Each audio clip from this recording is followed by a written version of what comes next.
So, Chapter 20, Raising Capital.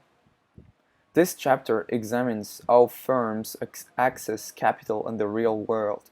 The financing method is generally tied to the firm's life cycle. Thus, we will start to cover venture capital, which often finance startups. So, venture capitalists share some common characteristics, of which three are particularly important. First, VCs are financial intermediaries that raise funds from outside investors and typically set up as limited partnerships.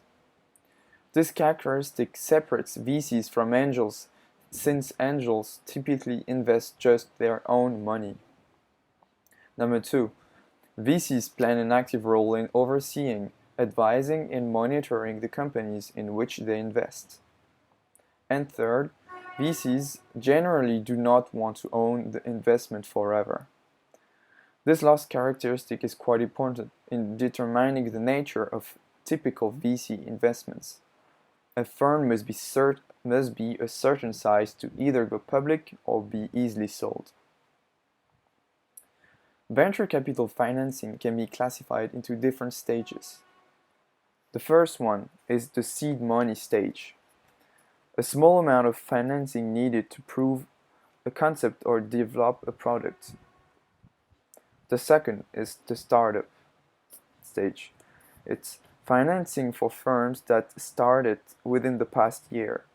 Funds are likely to pay for marketing and product development expenditures. Third, the first round financing. Additional money to begin sales and manufacturing after a firm has spent its startup funds. Number 4. Funds earmarked for working capital for a firm that is currently selling its product but still losing money. 5. The third round financing. It's financing for a company that is at least breaking even and is contemplating an expansion. This is also known as the mezzanine financing. And 6. The fourth round financing.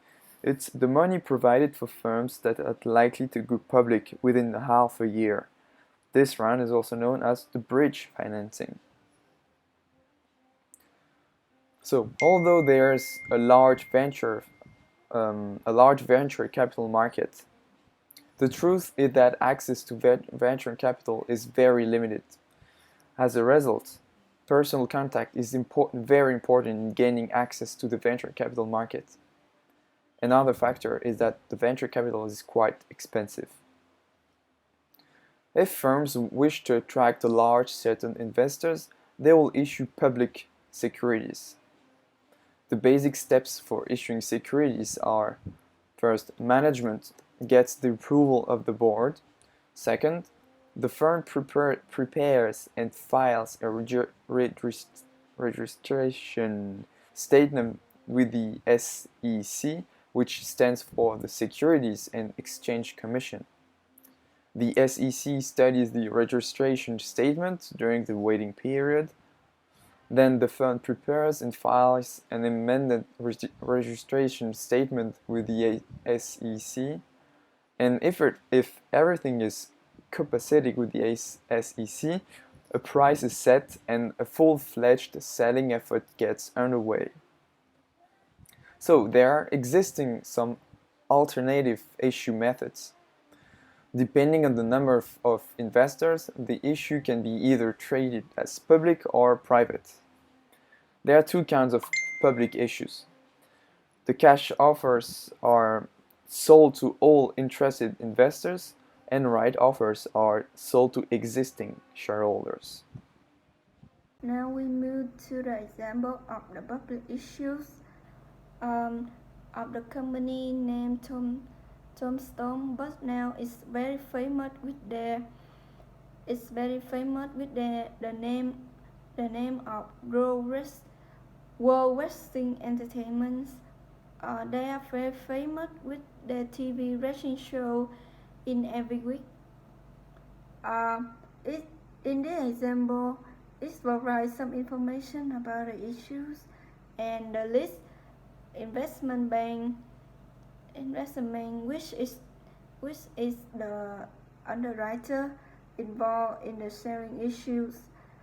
The investment bank is divided into groups. It's called baskets, and based on their participation and their name is list based on the alphabet.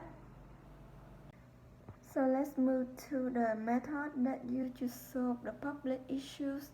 The first public issue is the general cash offer, and the second one is the price offer. But most of the time, the general cash offer tend to happen more than the other. But here the table lists of 4 methods. The first method is the traditional negotiate cash offer. The second one is the private subscriptions. The third is the public non-traditional cash offer, and the final is the private. So let's move to the cash offer part. So there are 3 methods for issuing security for the cash. So the first is the company commitment. The second is the best efforts of the company. It's the second, and the final is the Dutch auctions.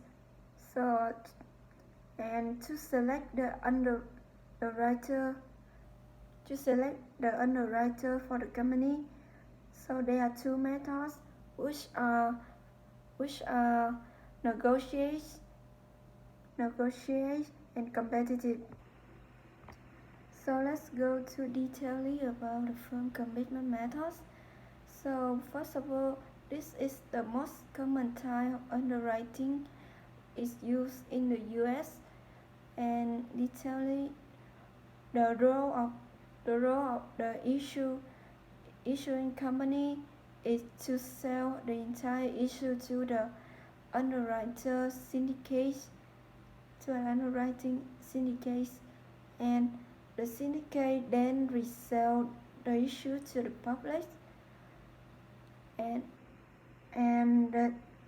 moreover the underwriter makes the money on the spread between the price paid to the issuer and the price received from the investor when the stock is sold. The syndicate then consider the risk of not being able to sell the entire issue for more than the cost. Hello, I'm Videk. I'm back, and I will talk about the best efforts underwriting. Underwriters must make their best effort to sell the securities at an agreed upon offering price, and the company bears the risk of the issue not being sold. The offer may be pulled if there is not enough interest at the offer price, and the company doesn't get the capital, and they have still incurred substantial flotation costs. This type of underwriting is not as common as it used to be.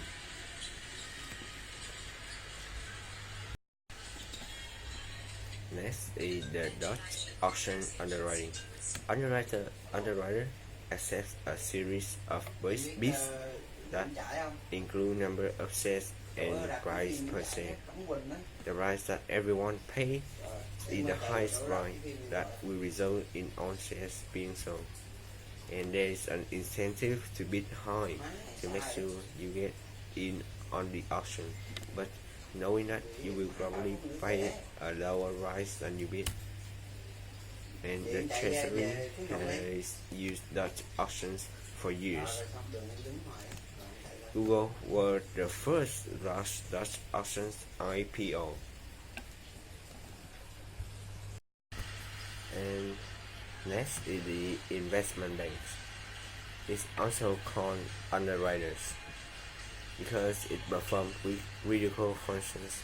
It helps determine type of security, method of sale, and offering price. And it establishes the securities. Like typically they use a syndicate to limit risk, and for compensation, it's the spread. And they perform critical functions like they stabilize IPO price in the aftermarket. However, we also have underwriting, IPO underwriting. It may be difficult to price an IPO because there's not a current market price available. Private companies usually have more asymmetric information than companies that are already publicly traded, and underwriters want to ensure that in the average their clients earn a good return on IPOs. And underwriting causes this issuer to leave money on the table. And next is the announcement of new equity and the value of the firm. The market value of existing equity works on the announcement of a new issue of a common stock. There are some reasons like managerial information, like senior managers are the insiders. Perhaps they are selling new stock because they think it's overpriced, and for that, the reason that capacity, if the market infers that the managers are issuing new equity to reduce their debt equity ratio due to the specter of financial distress, the stock price will fall. And the final one is issue cost. And so to sum up, when we issue the new issues, there are some costs like the Ross spread. What is the Ross spread? Is the difference between the underwriting cost between the actual and of the company. Other direct expense, indirect expense, abnormal returns, and underwriting as we have read, wins to option, and that's all. And next is the cost of equity public offerings. In the table in here, you can see that they direct report a direct cost as a percentage of the gross amount raised for IPOs, SEO, and straight bond, commodity bonds sold by the company over the 1980s to the 2008. The direct costs only include gross rate and other direct expense, and the direct costs alone can be large, particularly for the smaller issues, less than $10 million on a small IPO. For example, the total direct cost amount to 25.22% of the amount raised. This means that if a company sells $10 million in stock, it can expect to net only about $7.5 million, and the other $2.5 million goes to cover underwriter spread and other direct expense. We come to rights, and when new shareholders of common stock are offered to the general public in a secondary equity offering, the proportionate ownership of existing shareholder is likely to be reduced. And if a preemptive right is contained in the firm's article of incorporation, the firm must be offered any issues of a common stock to existing the shareholder. This assures that each owner can keep his proportionate share. And furthermore, an issue of common stock to existing the stockholder is called the right offering, and each shareholder is issued an option to buy a specify the number of new shares from the firm at a specified price within a specified time, after which the right is expired. We come to the mechanics of the right offering. Is the process of issuing the rights differs from the process of issuing the shares of stock for cash.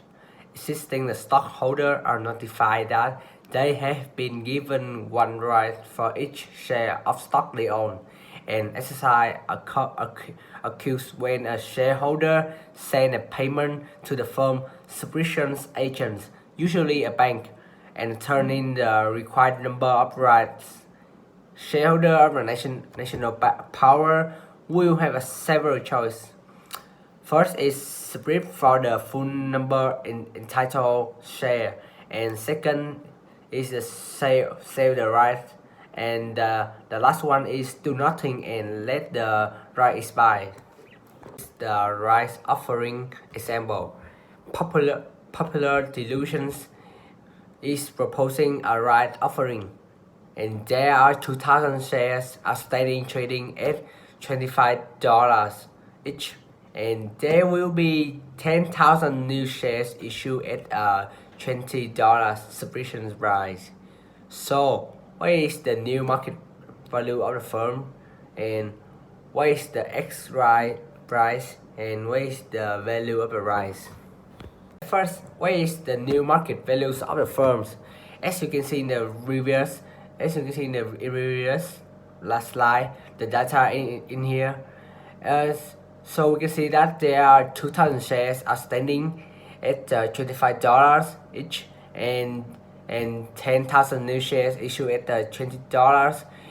So if we compare each to each other, we can guess the total of the new market value of the firms is $2,000. So what is the X price, right? And as you can see that there are 200,010 shares of a firm, and with a market values of $5,200,000. And to get the value of X price shares, we take the market values divide for the share outstanding of a firms, and we get the result of $24.7619. And the value of a right is, we take the present price right now is $25. We divide for the X price right is $24.7619, and the last result is $0.2381. Now I will talk to you about the proposals. So it means that there are many alternative methods like a piece of the puzzles, so it have to connect together. And the vast majority of new issues in the US are underwritten, even though right offers are much cheaper.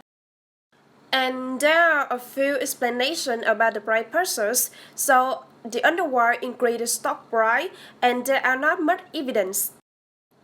The underwriter provide a form of the insurance to the insuring firm in the firm commitment underwriting. Next, they will certify the price to the market.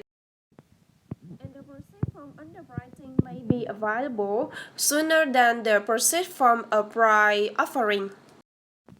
Now we move to the dilution. So dilution is the loss in the value for existing shareholder. And there are four kinds of dilutions, like percentage ownership, market value, earning per share, and book value. Now I will talk to you about the proposals. So it means that there are many alternative methods like a piece of the puzzles, so it have to connect together.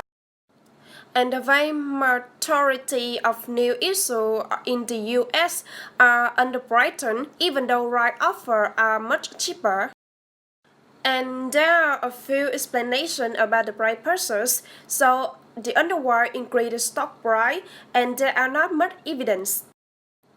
The underwriter provide a form of the insurance to the insuring firm in the firm commitment underwriting. Next, they will certify the price to the market. And the proceeds from underwriting may be available sooner than the proceeds from a price offering. Now we move to the dilution. So dilution is the loss in the value for existing shareholder. And there are four kinds of dilutions like percentage ownership, market value, earning per share, and book value. Next is share registration, and it permits the corporation to register an offering that is reasonable expect to sell within in the next 2 years. However, not all companies are allowed to the share registration because there are some qualifications need to be included, like the firm must be rated investment grade, or they cannot have the recently default on debt, and the market capitalizations must be more than $150 million. And no recent SEC violation. Finally, it issuing long-term debt. In this issue, the public issuance follows the same general process as the stocks. There are two basic forms of direct financing, and there are term loans and private placements. So the term loans is the direct business loans, and the private placement is the same as the term loan, just except the longer maturities. To conclude about the issue long-term debt, the direct financing may have more restrictive convenience and higher rates, but it's less costly to issue and easier to negotiable. So this is our group video. Thank you for your listening and have a nice day.